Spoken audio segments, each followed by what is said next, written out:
All right, so I got someone asked me what salt did I have in my car for me to make the power that it makes. And to be honest, you can make decent power on these motors right here without the overkill. Like what I see on most people 3S. I see a lot of people have a lot of shit on their car that they actually don't really need. I mean, if you're building a show car or you're building a car for looks, then yes. But power wise, you don't. All right, so let me show you what I got on mine. My car is really simple. It's one thing that I hate is to look at the 3S and the engine bay is so clustered that you can't even put your hand here or over there to work on anything. There's a lot of unnecessary shit that's in the car that needed to go. You don't need all those unnecessary stuff in the car. So I deleted a lot of stuff out my car because I like a clean engine bay. I want to be able to work on my car without have to be moving a whole bunch of stuff. So one thing that I see a lot of 3S owners have on their car that only make 400 horsepower or 500 horsepower is the damn coil plugs. You do not need coil plugs to make power in this car. Don't believe what nobody tells you. Making 700 and I'm still running the stock ignition coils, and just to prove them wrong, I'm still running the stock spark plug wires. Running good plugs and the gaps on the plugs. Very important. Very, very important. Spark plugs and the gaps. Very important. But I'm still running stock ignition setup. When you start going above that, I'm pretty sure you're gonna need to up your coils and stuff like that. But to make the power making, you do not need coil plugs. As a living testimony, I got this car 2011. Been running my car super hard. No issue whatsoever. Recently, a few years ago, I got to turn up some more. So it's making what it's making right now. And as you can see, still running the same coil plugs. I mean, not coil plug, but same spark plug. Wires and stock ignition coil, sorry. But you don't need coil plugs. That's one thing you don't need. Three things that run your car: fuel, sparks, and air. You cannot have those three and one is outdoing the other one. All your stuff in your car has to be equivalent to each other. You can't go out and add a whole bunch of gadget shit in your car just because you see somebody else has it on their car. I could literally take this tune off of this car and put it on somebody else's car that has a similar setup. Doesn't mean their car is going to run the same exact way. You know what I'm saying? Doesn't mean. So don't look at my engine bay. I look at what I have and then do the same exact thing and expect that you're going to get the same result. That's not how it works. You know what I'm saying? That's not how it works. But mine is really simple. Another thing too on the 3S is, again, this is my opinion. Everybody else have different experiences. This is mine. One of the things that killed the 3S motor a lot, or killed the power in the car a lot, is the rear turbo manifold, the way it sets up. If you look at the one that's in the front, it got more of a tube setup, right? Compared to the one that's in the back. And 90% of the turbos that goes on the 3S is always the rear turbos.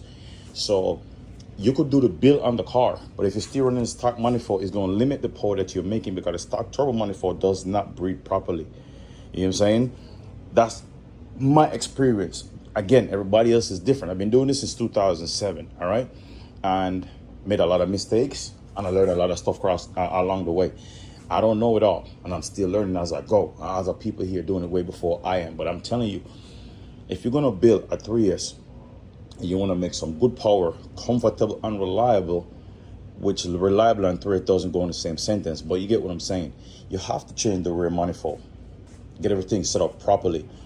When I did this manifold right here, I did the front and the rear. Same measurement, same everything. So you're getting the right flow on both heads. That's how I did mine. You know what I'm saying? Also, this pipe right here, I make sure it was at the right size. You know what I'm saying? So it takes a little bit of stuff here and there to get it right, but it's not an overkill. You don't need coil plugs to make this much power. So the money that you're wasting buying coil plugs, you could do something else with it. All right, so change my manifold. I got this off of a Diamante. All I did was cut it, turn it the other way, and shorten it so I would be able to do the plugs in the back because I don't like to take the platinum off. I went with the S90 throttle body, did all my intercooler pipings, everything. And pretty much I did everything in this car. Nobody touched my car. I did everything. But you could do all this build right here. Motor's fully built, everything. I could turn it up more. But I wanted to enjoy my car, be able to drive it and stuff like that. It is hard to drive at this low power that it has based off of the clutch that's in the car. And this transmission is not really the best. This transmission are not really the best. You know what I'm saying? So, you spend all the money on this car, right? Spend all this money on this car. You won't make reliable power or good power if you do not have the right tuner. You need the right tuner to tune your car or this car. Somebody that knows their way around this car. You know what I'm saying? Know your timing, know pretty much everything. Because the timing, everything goes together. So you have to know this car. All right? You need the right tuner to tune the car. That's the most important shit. No matter how much money you put into your car, no matter what quality parts you put in your car or nothing, it comes down to who tunes your car. You have some tuner that's overrated. You have a lot of tuners that's overrated that don't even know what the fuck they're doing. You know what I'm saying? So find somebody that you trust and knows their way around this car to tune your car. That's the most important stuff. You can make plenty of power on the 4-bolt engine and also on the 2-bolt engine. But you need the right tuner. You know what I'm saying? So on the 4-bolt, you could make a comfortable 500. I see people push it to 600 or whatever on the stock internals. I wouldn't do that, but I'm just saying you can't. Unless you're going to run like race gas, 85 or whatever, keep your engine a lot cooler. But if your car is running at the right temperature, your car going to be damn near immortal. Going to be hard for you to blow that shit up. Car is running at the right temperature, the right EFR, everything. And you cannot get a base map on your car and go here beating on your car and don't think it's going to blow up. You got a base map to get your car running and you might be able to move it around. Doesn't mean you're going to go here and start beating on your car. And another thing too that you need for your car is I'll see a lot of people will do a build but do not have a wideband. Your wideband is pretty much your third eye. Your wideband is pretty much your third eye. Pay attention to that wideband. The wideband will tell you when something is off on the car. You know what I'm saying? When something is off on the car. Always check your wideband. Pay attention to when you are full throttle. Pay attention to when you're cruising. And if you feel like something is off with your car, nothing is wrong with parking your shit up until you figure it out. It better you sit your car for a month or two to figure out the little issue that could be a $50 problem than you keep driving the car, fucked it up and then blame it on the builder or blame it on the tuner when you neglect. You know what I'm saying? So, this car can make plenty of power and this car can be really, really, really reliable if you really wanted to.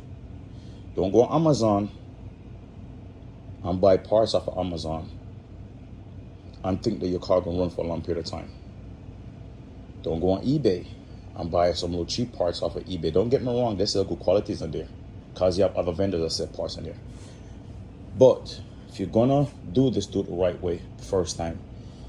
Fuel regulator is very, very important.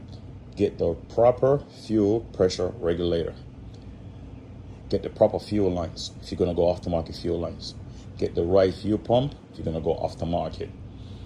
Once you start making certain amount of power, what you want to do is you want to hot wire your fuel pump. You know what I'm saying? Hot wire your fuel pump. You want to do that. So again, this car, you can make a lot of power. It can be reliable. You can have a lot of fun with it. You just have to know how to maintain your car, take care of it, and find the right tuner to tune your car. Find the right tuner to tune your car. Ask questions. Pay attention to reviews. Reviews don't lie. Pay attention to reviews. Ask questions. And people gonna tell you. You know what I'm saying? And stuff like that. A lot of tuners are overrated. A lot of tuners. So find the right tuner. It's very, very important. And trust me, this car right here will be a force to reckon with. I'm telling you.